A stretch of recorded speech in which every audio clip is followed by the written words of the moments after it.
Hello juniors, कैसे हो आप सब। मैं हूं शशांक और आप देख रहे हैं स्काई एजुकेयर और फिजिकल एजुकेशन के चैप्टर 1 के सेकेंड लेक्चर में आपका स्वागत है। इस वीडियो में हम लोग 2 टॉपिक कवर करने वाले हैं। वो कौन कौन से टॉपिक है वो आपको आगे पता चल जाएगा। तो पहला टॉपिक है आपका, बता देता हूं पहले ही आप लोग को, ठीक है। पहला टॉपिक है टूर्नामेंट, टाइप ऑफ टूर्नामेंट्स, और दूसरा टॉपिक है स्पेसिफिक स्पोर्ट्स प्रोग्राम। तो इस वीडियो हम लोग A to Z देखने वाले हैं कि क्या क्या होता है टूर्नामेंट्स में और क्या होता है स्पेसिफिक स्पोर्ट प्रोग्राम। तो वीडियो को पूरा देखना और लास्ट में कमेंट करके बताना कि इस वीडियो का सबसे अच्छा टॉपिक आपको क्या लगा, ठीक है। तो चलिए वीडियो को स्टार्ट करते हैं। तो जो पहला टॉपिक है हमारा वो है टूर्नामेंट। सबसे पहले हम लोग समझते हैं कि टूर्नामेंट होता क्या है। देखो, टूर्नामेंट का अगर हम लोग डिफिनीशन सुने तो टूर्नामेंट का डिफिनीशन सिंपली होता है tournament is a type of competition held between various teams. देखो, टूर्नामेंट एक तरह का कंपटीशन होता है जो कि बहुत सारी टीम्स के बीच में ऑर्गेनाइज किया जाता है। किस लिए? एक विनर को लाने के लिए, एक विनर को सेलेक्ट करने के लिए, ठीक है। अब बात आएगी आपके दिमाग में कि भैया टूर्नामेंट का इंपॉर्टेंस क्या है। वास्तव में यार टूर्नामेंट हमारे ह्यूमन लाइफ में या फिर हमारे स्टूडेंट लाइफ में क्या इंपॉर्टेंस देती है, क्या ज़रूरत है टूर्नामेंट कराने का हमें स्कूल्स वालों को। तो देखो, इसके बहुत सारी ज़रूरत हैं। देखो, सबसे पहला जो इंपॉर्टेंट है यार, जो एडवांटेज है टूर्नामेंट में पार्टिसिपेट करने का, वो ये है कि जब हम किसी टूर्नामेंट में पार्टिसिपेट करते हैं तो वहाँ से हमारे अंदर स्पोर्ट स्किल्स का जनरेशन होता है। स्पोर्ट में कौन कौन से टेक्निक्स हैं, स्पोर्ट में डिसिप्लिन का क्या मैटर होता है, डिसिप्लिन का क्या एडवांटेज होता है, क्या इंपॉर्टेंस होता है, स्पोर्ट्स में लीडरशिप क्वालिटी क्या होती है, स्पोर्ट में अपने टीम को कैसे मेंटेन रखा जाता है, स्पोर्ट में अपने टीम को कैसे मोटिवेट किया जाता है, कैसे लास्ट टर्म तक अपने टीम को हम मोटिवेट रख सकते हैं। ये सब स्पोर्ट क्वालिटीज़ हमें जनरेट होती हैं, हम अपने अंदर क्रिएट कर पाते हैं जब हम किसी ऑर्गेनाइजेशन, किसी टूर्नामेंट ऑर्गेनाइजेशन का पार्ट बनते हैं। तो ये हो गया पहला पॉइंट। दूसरा पॉइंट होता है कि टूर्नामेंट के हेल्प से हम बेस्ट प्लेयर्स को सेलेक्ट कर पाते हैं, गुड प्लेयर्स को सेलेक्ट कर पाते हैं, दूसरा। और तीसरा जो होता है वो सबसे इंपॉर्टेंट है यार हमारे ह्यूमन लाइफ में, हमारे स्टूडेंट लाइफ में, वो है डेवलपमेंट ऑफ सोशल क्वालिटीज। देखो, जब हम किसी टूर्नामेंट में इंट्राम्यूरल या फिर एक्स्ट्राम्यूरल टूर्नामेंट में जब हम पार्टिसिपेट करते हैं तो वहाँ से हमें जनरेट होती है, हमारे अंदर जनरेट होना शुरू होता है, क्रिएट होना शुरू होता है सोशल क्वालिटीज़। मतलब लोगों से कैसे बात करनी चाहिए, लोगों के साथ कैसा बिहेवियर करना चाहिए, ये हमें पता चलती है जब हम किसी भी ऑर्गेनाइजेशन में, किसी भी टूर्नामेंट में पार्टिसिपेट करते हैं, वहाँ का पार्टिसिपेशन लेते हैं। तो अब लास्ट जो आता है वो आता है नेशनल एंड इंटरनेशनल इंटीग्रेशन। देखो, जब हम किसी टूर्नामेंट में पार्टिसिपेट करते हैं तो वहाँ से हमें अपने, देखो जब हम स्कूल लेवल पे होते हैं तो हमारे स्कूल जो है वो हमारे लिए एक नेशन का काम करता है। तो हम अपने स्कूल के लिए एक तरह का प्यार भरा माहौल होता है कि मैं अपने स्कूल के लिए खेल रहा हूँ। ठीक वैसे ही जब हम नेशनल लेवल पे जाते हैं तो वहाँ अपने नेशनल और इंटरनेशनल लेवल का इंटीग्रेशन होता है। वहाँ पे हमें समझ में आती है कि हमारा कंट्री, हम अपने कंट्री के लिए खेल रहे हैं, हम अपने कंट्री को रिप्रेजेंट कर रहे हैं। ठीक वैसे ही जब हम स्कूल लेवल पे होते हैं तो हम अपने स्कूल को रिप्रेजेंट करते हैं और वहाँ पर हमें अपने आप में गर्व होता है कि we are presenting our school, we are presenting our institution. जिस इंस्टीट्यूशन के लिए हम लोग खेल रहे हैं, जिस इंस्टीट्यूशन को हम लोग रिप्रेजेंट कर रहे हैं। सोशल क्वालिटीज़ का इंप्रूवमेंट आपने जान लिया। और अब बात आती है कि ये जो है टूर्नामेंट, ये इंपॉर्टेंट इसलिए है क्योंकि ये गुड सिटीजन की जो क्वालिटी होती है वो हमारे अंदर जनरेट करता है। गुड सिटीजन, एक गुड सिटीजन किसी भी नेशन में बहुत ज़्यादा इंपॉर्टेंस रखता है। तो ये जो क्वालिटीज़ हैं टूर्नामेंट हमें प्रोवाइड करता है, ये जो क्वालिटीज़ है वो टूर्नामेंट हमारे अंदर पैदा करता है, हमारे अंदर जनरेट करता है। नाउ अब हम लोग बात करते हैं टाइप्स ऑफ टूर्नामेंट की। देखो, बेसिकली 4 टाइप्स के टूर्नामेंट होते हैं, बट हमारे जो सिलेबस में वो केवल 3 टाइप पढ़ना है। तो वो कौन कौन से टाइप हैं, चलिए देखते हैं। जो पहला टाइप आता है वो आता है इलिमिनेशन टूर्नामेंट या फिर नॉकआउट टूर्नामेंट। दूसरा नंबर पे आता है लीग टूर्नामेंट या राउंड रोबिन टूर्नामेंट। तीसरे नंबर पे जो आता है वो आता है कॉम्बिनेशन टूर्नामेंट। तो अब हम लोग इन सभी टूर्नामेंट्स को ब्रीफली देखने वाले हैं। तो सबसे पहला, जैसे कि नाम से ही सुन रहे हो आप, इलिमिनेशन टूर्नामेंट या नॉकआउट टूर्नामेंट। देखो, नॉकआउट टूर्नामेंट क्या होता है, इस टूर्नामेंट में अगर कोई टीम एक बार पूरे टूर्नामेंट में हार जाती है तो वो उस पूरे टूर्नामेंट से ही बाहर कर दी जाती है, जैसा कि आप नाम से ही सुन रहे हो, इलिमिनेशन टूर्नामेंट।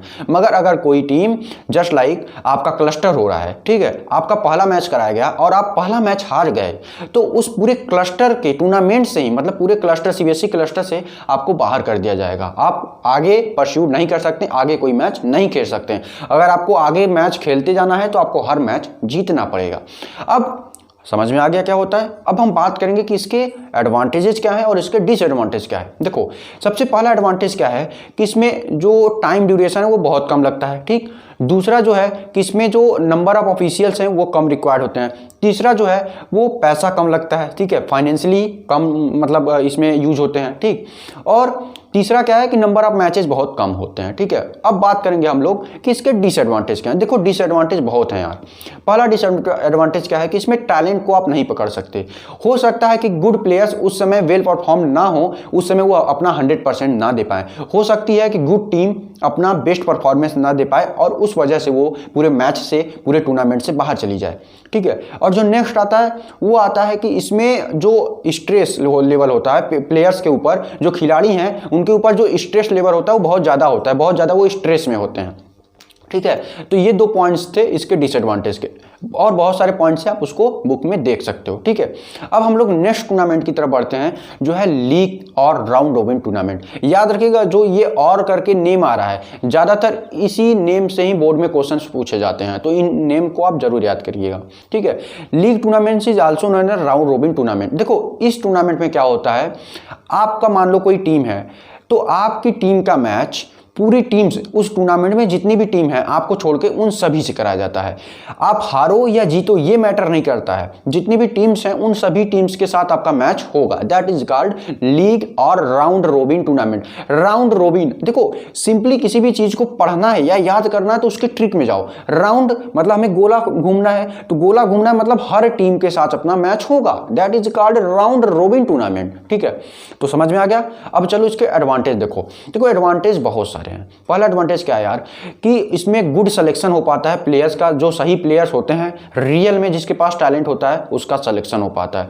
दूसरा क्या है कि इसमें आपको फुल टाइम मिलता है अपने वेल परफॉर्म्ड एक्टिविटी को करने का, अपने 100% को शो अप करने का, अपने मेन टैलेंट को दिखाने का।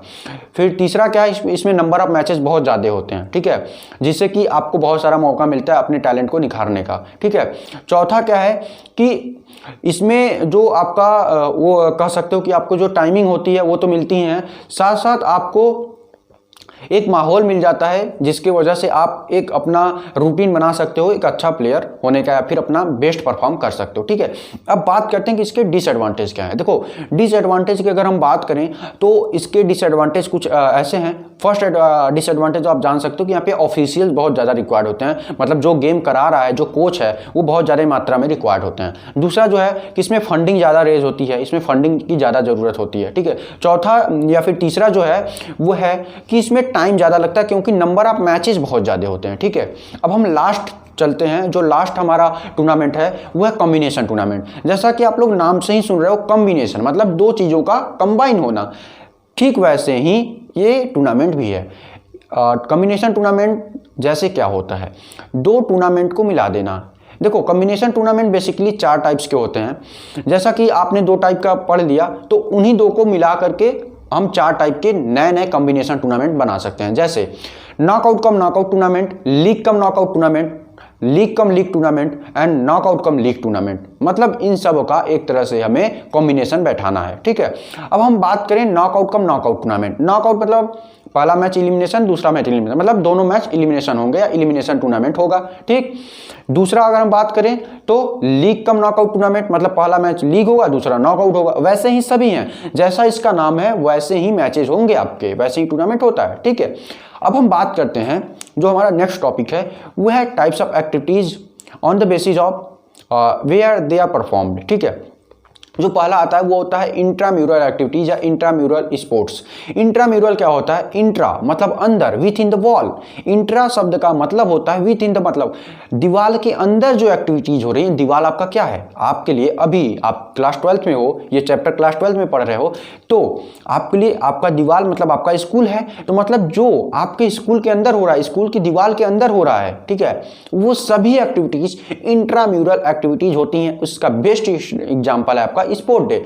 स्पोर्ट डे जो होता है वो स्कूल के बच्चों में ही होता है, मतलब इंटरनली सब कुछ होता है, कोई बाहर की टीम आपके साथ कॉम्पिटिट करने नहीं आती है। ये होता है इंट्राम्यूरल एक्टिविटीज जो कि विथ इन द वॉल होता है, मतलब स्कूल के अंदर जो भी एक्टिविटीज होती हैं जिसमें कि बाहरी कोई पार्टिसिपेट नहीं कर सकता, that is called intramural activities. Now अब जो दूसरा पॉइंट आता है, दूसरी टाइप्स ऑफ एक्टिविटी वो होती है एक्स्ट्राम्यूरल। देखो एक्स्ट्रा मतलब होता है बाहर निकलना, एक्स्ट्राम्यूरल मतलब कि जैसे कि आप आप क्लस्टर हो गया, सबसे बेस्ट एग्जांपल इसका क्लस्टर, मतलब जो आउटसाइड द वॉल हो, मतलब दीवार के बाहर, मतलब स्कूल की बाहर जो एक्टिविटीज हो उनको बोलते हैं extra mural activities. Extra mural जैसे क्या है, स्पोर्ट क्लस्टर सबसे बेस्ट एग्जांपल है इसका, सीबीएसई का क्लस्टर।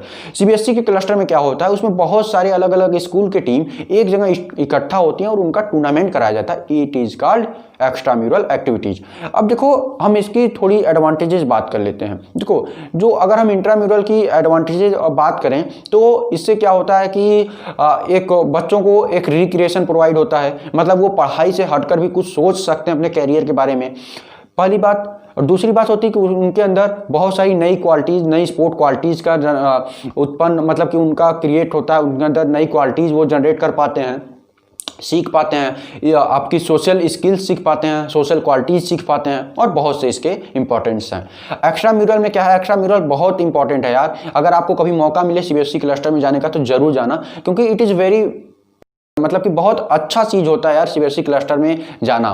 ठीक है, अब हम बात करते हैं कि इंपॉर्टेंस होता क्या है। देखो एक्स्ट्रा म्यूरल एक्टिविटीज का इंपॉर्टेंस हमारी लाइफ में बहुत ज्यादा है, क्योंकि जब हम एक्स्ट्रा म्यूरल एक्टिविटीज में पार्टिसिपेट करते हैं तो वहां पे हमें न्यू न्यू टेक्निक सीखने को मिलती हैं। स्पोर्ट में कौन कौन से टेक्निक्स होते हैं, जो भी आप गेम के खिलाड़ी हो, मान लो कबड्डी के हो या फिर आप बास्केटबॉल के हो, तो जो जो नए नए ट्रिक्स होते हैं, नए नए ट्रेनिंग्स होते हैं, नए नए आपकी टेक्निक्स होते हैं स्पोर्ट्स के, वो आपको सीखने का मौका मिलता है। वहां पर आपको अपने आप को और परफॉर्म करने का मौका मिलता है, वहां पे आपको रियल कंपटीशन मिल पाती है अलग अलग प्लेयर से।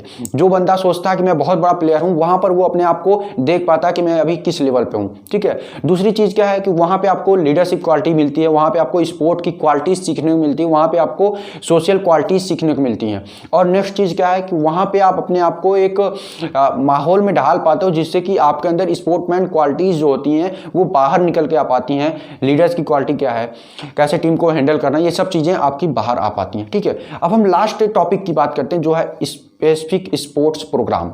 देखो जैसा नाम से ही लग रहा है स्पेसिफिक, मतलब किसी स्पेशल दिन, स्पेसिफिक स्पोर्ट्स प्रोग्राम, इसमें बहुत सारे प्रोग्राम आते हैं। और सीबीएसई 2020 में इससे 5 मार्कर क्वेश्चन नहीं 3 मार्कर क्वेश्चन आ चुका है, तो इस टॉपिक को आप जरूर एक बार पढ़ के जाइएगा।